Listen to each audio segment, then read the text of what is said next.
Mavis is a diesel engine who works for the quarry company shunting freight cars in their sidings. She has 6 small wheels hidden by side plates just like Toby's. Mavis is young and full of her own ideas. She loves rearranging things too and began putting Toby's cars in different places every day. This made Toby cross.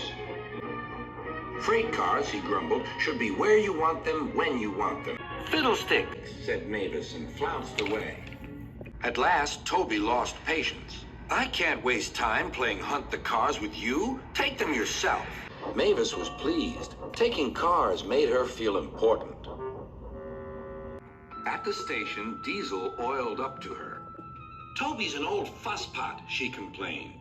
Diesel sensed trouble and was delighted. Toby says only steam engines can manage freight cars, continued Mavis. How absurd, squirmed Diesel. Depend upon it, Mavis. Anything steam engines can do, we diesels can do better. Diesel knew nothing about cars, but Mavis didn't realize this. Toby's line crosses the main road behind the station and for a short way follows a farm lane. Frosty weather makes the muddy lane rock hard and very slippery.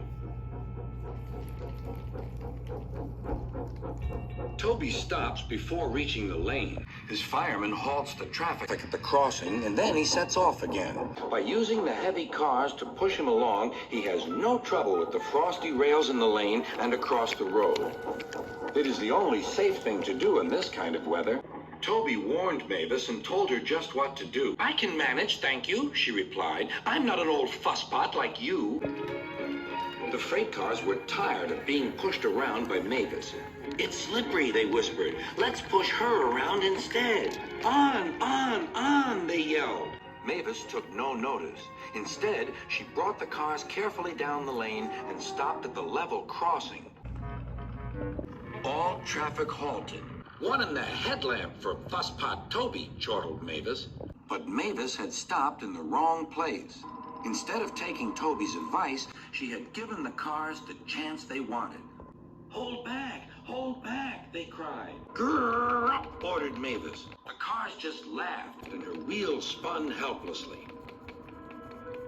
Workmen sanded the rails and tried to dig away the frozen mud, but it was no good.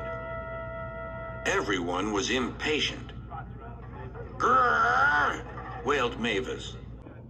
Toby was in the yard when he heard the news. I warned her, he fumed. She's young yet, soothed his driver. And she can manage her cars herself, interrupted Toby. They're your cars, really, his driver replied. Mavis is supposed to stay at the quarry if Sir Topham Hatt finds out. Yes, said Toby thoughtfully. He and his driver agreed that it would be best to help Mavis after all. An angry farmer was telling Mavis just what she could do with her train. Having trouble, Mavis? Chortled Toby. I am surprised. Gosh, said Mavis.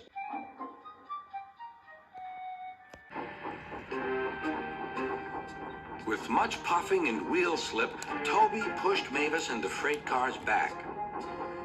The hard work made his fire burn fiercely, and his firemen spread hot cinders to melt the frozen mud.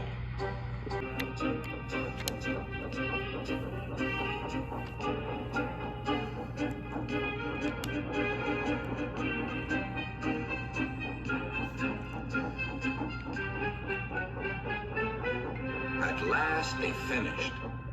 Goodbye, called Toby. You'll manage now, I expect.